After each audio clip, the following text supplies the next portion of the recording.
Hello everyone, আসসালামু আলাইকুম। আমি মোহাম্মদ রায়হানুল ফয়সাল আছি আপনাদের সাথে আরএফআইসি রেজুলেশন নিয়ে। চ্যাপ্টার 5 এর ধারাবাহিক ক্লাসে আমরা আজকে কয়েকটি প্রোগ্রাম নিয়ে আলোচনা করব। তো আজকের ক্লাসে প্রথমে যে প্রোগ্রামটি নিয়ে আলোচনা করব সেই প্রোগ্রামটি হচ্ছে ধনাত্মক ও ঋণাত্মক সংখ্যা নির্ণয়ের প্রোগ্রাম।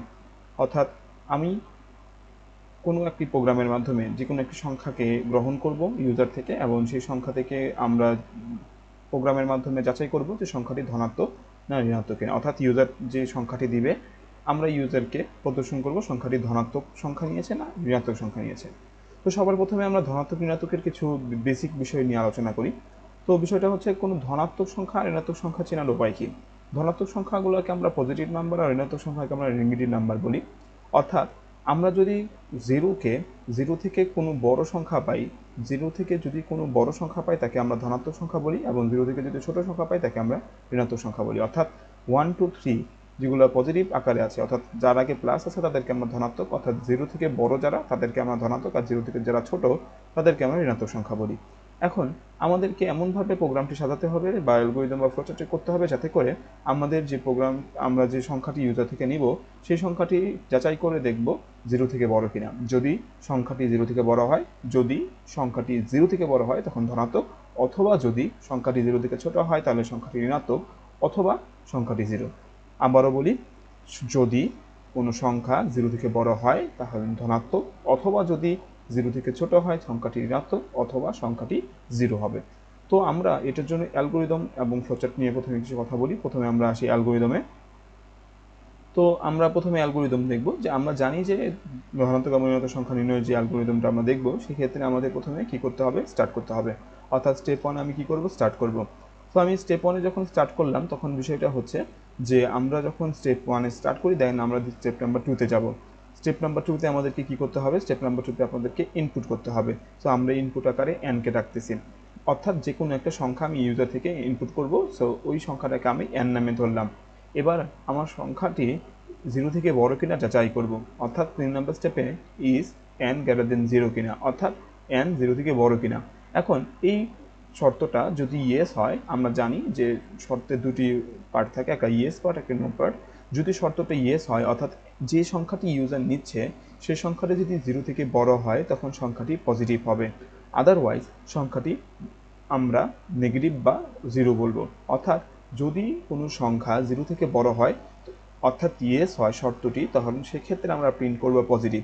যদি শর্তটা না হয়, অর্থাৎ যদি শর্তটা নট আসে, তখন আমরা পরের স্টেপে যাব। এখন পরের স্টেপে যেয়ে আমরা যাচাই করব যে যে সংখ্যাটা আমরা নিলাম সেই সংখ্যাটি জিরো থেকে ছোট কিনা।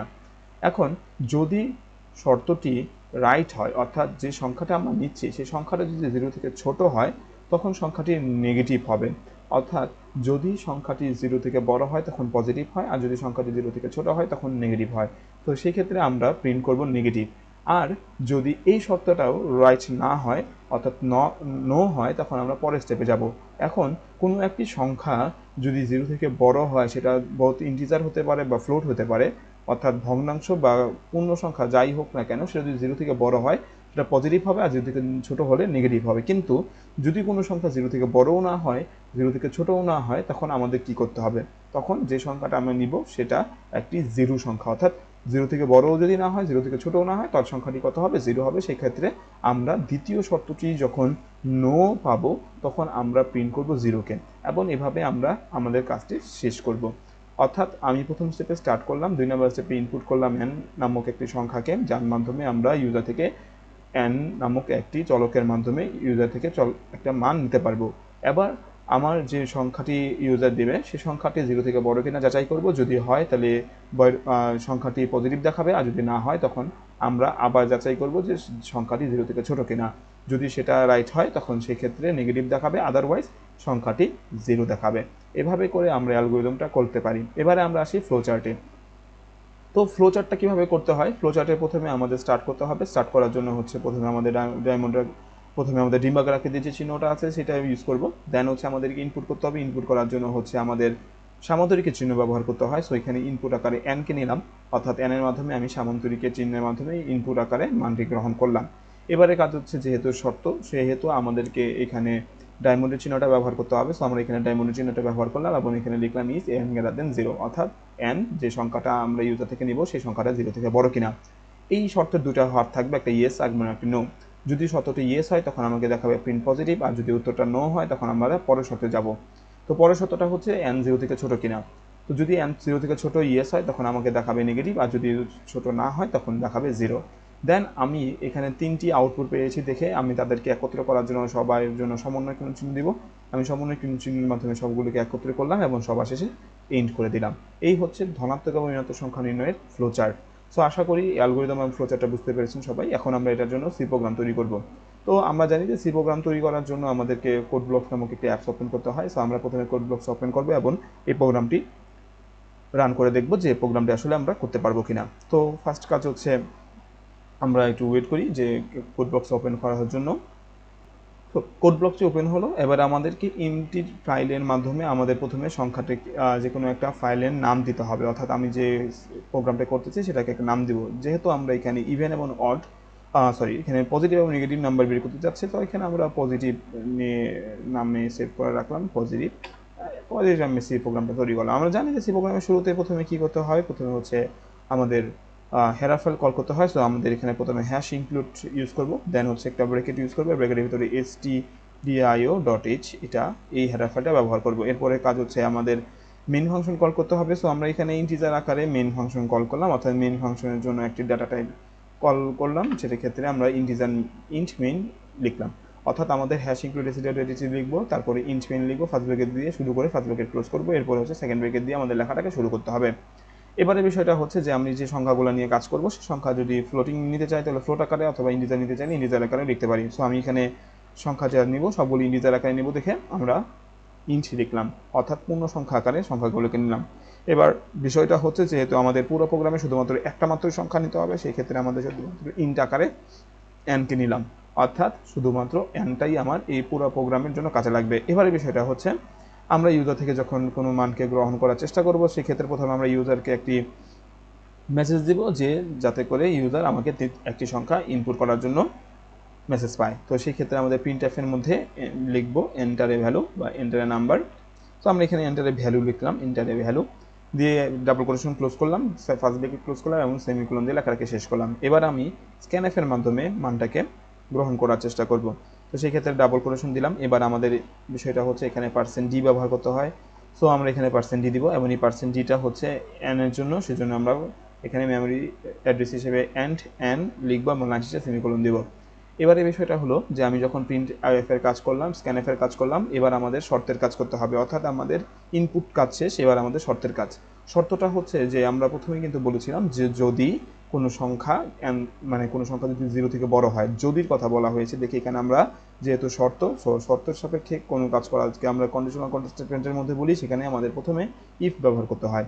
তো আমি ইফের মধ্যে প্রথমে লিখব n যে সংখ্যাটা আছে সেই সংখ্যাটা 0 থেকে বড় কিনা।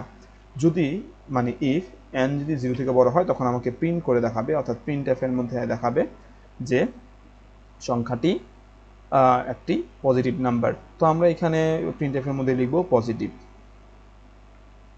ওকে পজিটিভ লিখবো, ডাবল কোটেশন শেষ করব। এবার আমাদের এখানে সেমিকোলন দিয়ে লেখাটাকে ক্লোজ করব।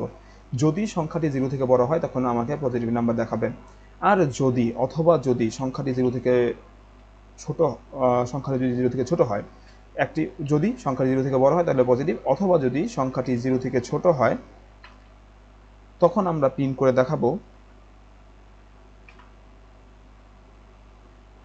প্রিন্ট এফ এর মাধ্যমে আমরা প্রিন্ট করে দেখাবো যে ডাবল কোটেশনের ভেতরে লিখবো হচ্ছে নেগেটিভ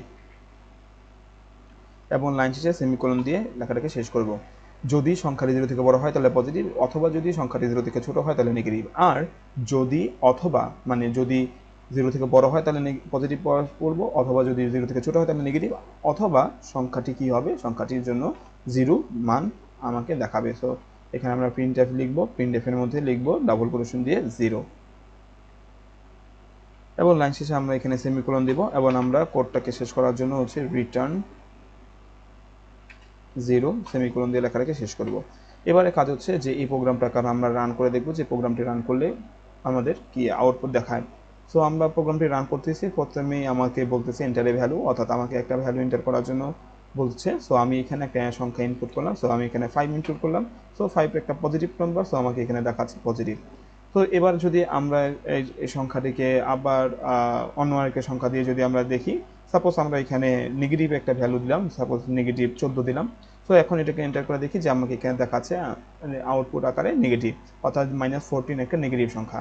আর যদি আমরা ইনপুট আকারে বা 0 নিই তাহলে কিন্তু আমাকে দেখেন দেখাচ্ছে 0, অর্থাৎ আমাকে যদি পূর্ণ সংখ্যা যখন আমি ইনপুট দিব তখন আমাকে পজিটিভ দেখাচ্ছে, যখন আমি নেগেটিভ কোনো সংখ্যা ইনপুট দিব তখন আমাদের নেগেটিভ দেখাচ্ছে, আর যদি 0 ইনপুট দিই তাহলে আমাকে 0 দেখাচ্ছে। তো অর্থাৎ আমাদের এই যে একটা সংখ্যা ইউজার থেকে আমরা নিলাম, সেই সংখ্যাটি ধনাত্মক না ঋণাত্মক সেটা আমরা নির্ণয় করতে পারলাম। আশা করি প্রোগ্রামটি সবাই বুঝতে পেরেছেন।